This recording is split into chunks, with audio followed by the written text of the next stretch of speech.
चार के साथ एक युवती भी गिरफ्तार हुई है, एक महिला भी गिरफ्तार हुई है। इसमें आप जैसे कि आप सभी को ज्ञात है कि डोरंडा में सितंबर के महीने में एक फायरिंग की घटना को अंजाम दिया गया था, जिसमें कोयलांचल शांति सेना नाम के गिरोह ने उसकी जिम्मेदारी ली थी। और उसके बाद पुलिस ने अनुसंधान करते हुए शुरू में कुछ लोगों को गिरफ्तार किया था। उसमें तुपुदाना थाना अंतर्गत उन्हीं लोगों के साथ पुलिस की मुठभेड़ भी हुई थी। और उसके कुछ सप्ताह के पश्चात एक और गिरफ्तारी हुई थी। 3 से 4 लोग की दोबारा से गिरफ्तारी हुई थी। इसी कांड में पुलिस ने और आगरतर अनुसंधान करते हुए डीप इन्वेस्टिगेशन, आगे जो फर्दर इन्वेस्टिगेशन किया, अलग अलग तथ्यों पे जांच करी, तो इससे ये पता चला है कि जो ये कोयलांचल शांति सेना नाम का जो समूह था, इसे सुजीत सिन्हा द्वारा इसका यूज़ किया जा रहा था। इसको सुजीत सिन्हा ने एक पुलिस और पब्लिक में भ्रम पैदा करने के लिए इस गिरोह की शुरुआत करी थी। इनका मेन मोटिव था कि पब्लिक में तथा जो जितने बिजनेसमैन थे या जो बाकी लोग थे, जितने भी व्यवसायी थे, उनको धमकी देना, तथा जो इनके जो विरोधी गैंग थे, मैं स्पेसिफिक नाम अगर बताऊं तो उसमें राहुल सिंह गैंग हो गया तथा अन्य जो गैंग हो गए, उन गैंग्स के विरुद्ध भी इसे जो ये इन्होंने संगठन बनाया था कोयलांचल शांति सेना, ये संगठन का नाम इन्होंने बनाया था। फेसबुक के माध्यम से भी ये लोग वीडियोस अपलोड करते थे। तो इस गिरोह का फिर उसके बाद पर्दाफाश हुआ है तथा कुछ महत्वपूर्ण तथ्य इसमें सामने आए हैं, और ये रांची पुलिस की एक महत्वपूर्ण उपलब्धि है। इसमें ये सामने आया है कि सुजीत सिन्हा डायरेक्टली प्रिंस खान जो अभी यूएई में है तथा जितने बिजनेसमैन वगैरह हैं, उनको धमकी देता रहता है। इन दोनों की आपस में बातचीत लगातार होती रहती है। प्रिंस खान की और सुजीत सिन्हा की आपस में बातचीत होती है। दूसरे तथ्य इसमें सामने आया है कि प्रिंस खान पाकिस्तान से बॉर्डर क्रॉस करवा के पंजाब से ड्रोन के थ्रू एयर ड्रॉप करवाता था वेपन्स, और उन वेपन्स की डिलीवरी जो है सुजीत सिन्हा रिसीव करके रांची में उन वेपन्स की एंट्री करवाता है।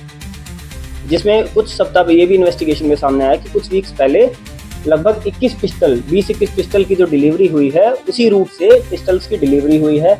और धमकी के माध्यम से जो पैसा लेवी के रूप में जो वसूला गया था, उस पैसे का इस्तेमाल दोबारा से वेपन्स खरीदने में किया जाने की हमारे पास इंफॉर्मेशन है, तथा वो पैसा दोबारा जा रहा है प्रिंस खान के पास जो अभी यूएई में है। तो डायरेक्टली इनडायरेक्टली इनका रिलेशन टेरर फाइनेंसिंग और इनकी एक्टिविटीज़ जो है टेरर फाइनेंसिंग और टेरर फंडिंग से भी रिलेटेड है। कि इंडिया में पाकिस्तान के थ्रू एयर ड्रॉप करके जो वेपन्स मंगाए जा रहे हैं, उसकी फंडिंग यहाँ से की जा रही थी, तो उनकी जो फाइनेंसिंग थी वो झारखंड में विभिन्न बिजनेसमैन हो गए या फिर जो जितने भी जो आम जनता से जो जितने भी जो अपराध करवाए जा रहे थे, तथा लोगों को हायर करने की भी इस संस्था में लोगों को हायर करने की भी कोशिश की जा रही थी। वेपन्स जो ये 3 वेपन्स जो बरामद हुए हैं, ये उन्हीं वेपन्स में से हैं जो ट्रांसफ़र हुए थे।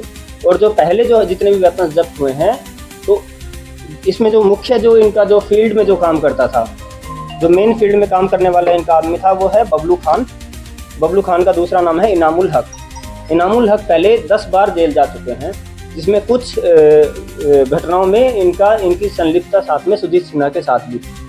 और ये इनामुल हक जो है, ये मल्टीपल जेल्स में रह चुके हैं झारखंड में ही। ये यहाँ काके के रहने वाले हैं इनामुल हक। महिला जो है वो सुजीत सिन्हा की वाइफ है। और जितना भी जो लाइजनिंग जो करनी होती थी, या जो वेपन्स का जो डिलीवरी का जो लाइजनिंग जो करना होता था, बबलू खान के साथ जो लाइजनिंग करती थी, तथा इन महिला को जो है ओरमांझी में भी एक ओरमांझी 189/24 जो कांड हुआ था, उसमें भी महिला के खिलाफ नॉन अवेलेबल वारंट इशूड था, उसमें भी गिरफ्तारी करते हुए, तथा इसमें भी इस कांड में भी इनकी संलिप्तता पाई गई है। इनको आगे कोर्ट में भेजा जा रहा है। और अगर देखेंगे तो इसमें एक रवि आनंद उर्फ सिंघा नाम के व्यक्ति हैं, उनको बबलू खान ने अपने पास बॉडीगार्ड के रूप में रखा था, तथा इनके और जो 2 साथी हैं, मोहम्मद शाहिद उर्फ अफरीदी और एक मोहम्मद सिराज, ये दोनों बबलू खान के रिलेटिव हैं। वो उनको हर टाइम अपने साथ रखते थे। और इनका मेन काम था वेपन्स की डिलीवरी करवाना, इधर से उधर भिजवाना वेपन्स को। और जितने भी जो बड़े बड़े रांची के जो बिजनेसमैन हैं, उनके कॉन्टैक्ट डिटेल्स निकालना। ये लोग इनके लिए कॉन्टैक्ट डिटेल्स निकाल के देते थे, वो लोग भय पैदा करने वाली जो वीडियोस जो बनानी होती थी, जो ये वेपन्स जो आए थे उनका यूज़ करके वीडियोस भी बनाई जाती थी, जिसको डायरेक्ट बिजनेसमैन को भेजा जाता था उन वीडियोस को, और उससे भय का माहौल पैदा करने की कोशिश की जाती थी और पैसे की वसूली की जाती थी। तो इस सारे में इनके जितने भी हमारे पास डिवाइसेस जो मिले हैं उसमें हमें काफ़ी स्क्रीनशॉट्स हो गए जो अन्य साक्ष्य भी हमें मिले हैं, जिससे इनका डायरेक्ट इन्वॉल्वमेंट हमें पता चलता है।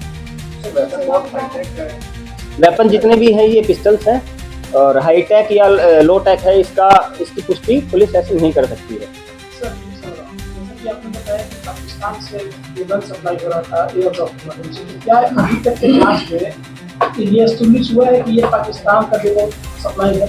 हाँ, ये चीज़ इस्टेब्लिश हो चुकी है, क्योंकि जो पाकिस्तान का जो सप्लायर है उसका नाम हमारे पास आया है। हम वो पब्लिकली डिस्क्लोज नहीं कर सकते हैं जो सप्लायर है। हमें ये भी पता है कि जो वेपन एयर ड्रॉप हो रहा था वो कहाँ एयर ड्रॉप हो रहा था, और हमें ये भी मालूम हुआ है कि वहाँ से कुछ लड़कियाँ भी वेपन की डिलीवरी करने के लिए रांची आती थी।